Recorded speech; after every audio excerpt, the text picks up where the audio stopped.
Is it Shabosley or Sobo- uh, Soboslai.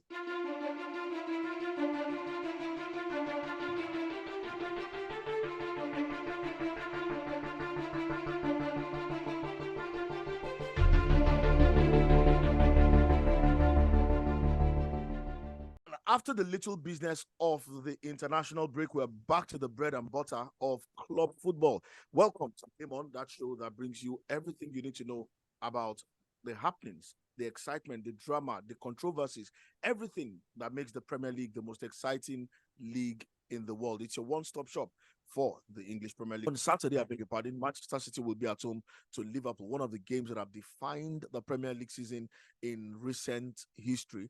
Will be happening. That's the first game of the weekend, and then Burnley will take on West Ham United afterwards. Luton Town will be at home to Crystal Palace. Newcastle United will take on Chelsea. That's another top game. At the weekend, Nottingham Forest will take on Brighton, while AFC Bournemouth will travel to Sheffield United. The final game on Saturday will see Brentford play at home to Arsenal. And then on Sunday, Tottenham Hotspur will take on Aston Villa, while Everton will do battle with Manchester United. Everton starting that very, very steep climb away from the relegation zone. And then on Monday, the final game of the weekend, Fulham will take on Wolverhampton Wanderers. And guys, let's start our previews with this big one. And it's Manchester City and Liverpool, two of the top clubs in the early stages of the Premier League campaign. And they are set to meet at the Etihad on Saturday. City are top of the table on 28 points. That's above Liverpool after 12 matches. City played out a 4-all draw in their last Premier League match at Stamford Bridge against Chelsea. Nobody saw that, to come in. But in their last four, they've won 3 and drawn only 1. Liverpool, on their part, according to a 3-0 victory over Brentford at home. And in their last 5 games, they've also extended their own unbeaten run to 5. They've won 3 and drawn 2. So it's a huge game. And Eddie, I'm going to start with you on this one. Manchester City versus Liverpool. Let's look at the football itself. Manchester City versus Liverpool? Listen, this game is always a thriller, right? Because you never know how the games are going to turn around. These two teams have been competing for the Premier League for the last couple of years, and it's always been neck and neck. And usually these games ultimately decide who's going to win the Premier League. And perhaps this season is very, very similar.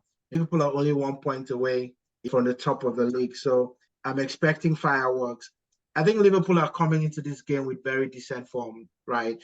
You might argue that the quality of opposition that they've played leading up to now, it should have been wins. But I think if you compare Liverpool with last season, you might think that there might be games that they struggle with.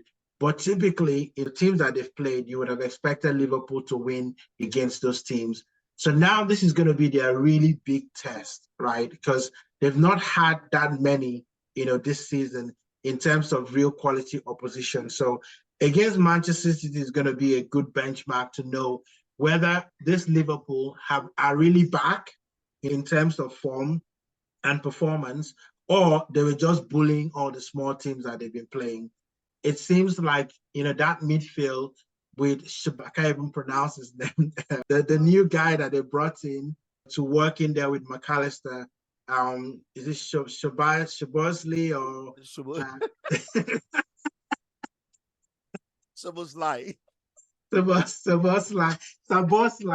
I'm gonna call it Saboslai. I'm going to call it Saboslai. Seems like he's a very quality player and might be what they have been missing, in that center of the park. And bringing Trent, to play a little bit more in that midfield, is really, really helping Liverpool. So I think, it's a good time for Man City to have Rodri back because they're going to need him in this game. I think the midfield is really going to decide this game because I think the defenses are very much on par. You've got Virgil van Dijk, in Liverpool. You've got Guardiola, who seems to be playing really well, in that middle of the defense for Man City. And they've got 2 quality goalkeepers. But you know that if you make it through the defense, you have to get through Alisson or you have to get through Edison to score a goal. So I'm going to go for a draw in this game between these two teams. I'm going to go for a 2-2 draw. Femi, key battles. Where do you see the key battles? I know Eddie has tried to throw all the names here and there, but where will we see the key battles in this game? And your preview of the game and prediction. Well, for Man City, they have a guy in the middle that keeps them ticking, isn't it? He was absent for 3 games and they lost all 3. So I think Rodri in the team is going to be the main guy. Even though the burden for scoring goals will still rest with Haaland and the guys up front. But I suppose if, like Eddie was saying, if Liverpool's midfield, and you can see the competence of that amazing guy, Dominic Szoboszlai. You've also got the great form of the wonderful guy they got from Brighton, Alexis McAllister as well.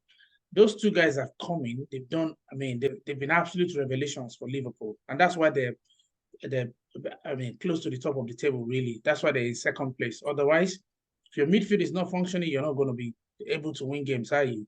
And you can see it's helping us now having someone like Declan Rice in that team as well. So, I suppose, if those guys can live up to what they've been doing and they can control the middle of the pitch, I'm not sure who determine. Endo has not been playing a lot of games for Liverpool.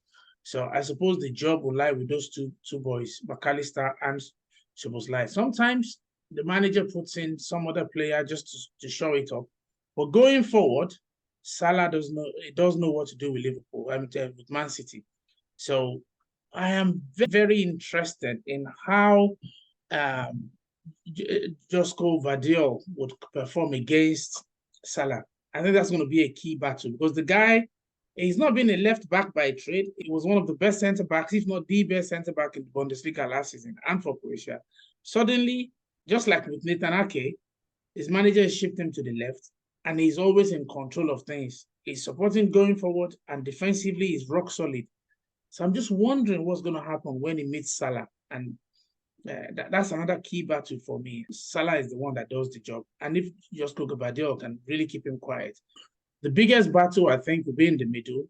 And then if Salah can isolate himself against that guy Gvardiol and Josko Gvardiol, and he can do some work around him, then maybe Liverpool might have the joy. So those are the 2 areas. Man City are at home, so that's an advantage. They don't have to make the travel all the way to Anfield. But Liverpool to Manchester is not a difficult journey as well. It's less than an hour. And maybe Liverpool will even be going by here. So 20, 30 minutes, they're there and they're ready to go. So let's see how this one pans out. All right. It's interesting though, but one of the things I look at Manchester City, you talked about a few seasons ago where they lost, Liverpool did double over them, especially that year that Liverpool won the title. But beyond that, last 27 games at home, Manchester City have been flying. They've beaten everybody that have come their way in their last 27 games. One of the things I'm sure will happen in this game is both teams will score, but Manchester City will win this one. They've not looked like a team that can keep clean sheets consistently. You look at the games they've played. You look at the last how many games against Luton Town. Nobody saw that coming. They played 1-1 draw. Yeah, in that period they've also played Brighton and Hove Albion. They considered 2 goals, against them. That's another one. And then you look at the game against Tottenham Hotspur that they lost. They considered 2 goals against that one. They considered against West Ham. They considered against Wolverhampton Wanderers. They've also considered against Newcastle. So Liverpool can't seem to show up the back, and that's going to be one of the biggest problems for them. I'm giving this a victory to Manchester City, and it's probably going to end 3-1 to Manchester City. Right, 3-1 to Manchester City. I didn't do my score prediction. For me, I still think because of the form that Liverpool are in, I think Liverpool might just walk away with a 2-2 draw. I see a lot of goals in the game as well, personally.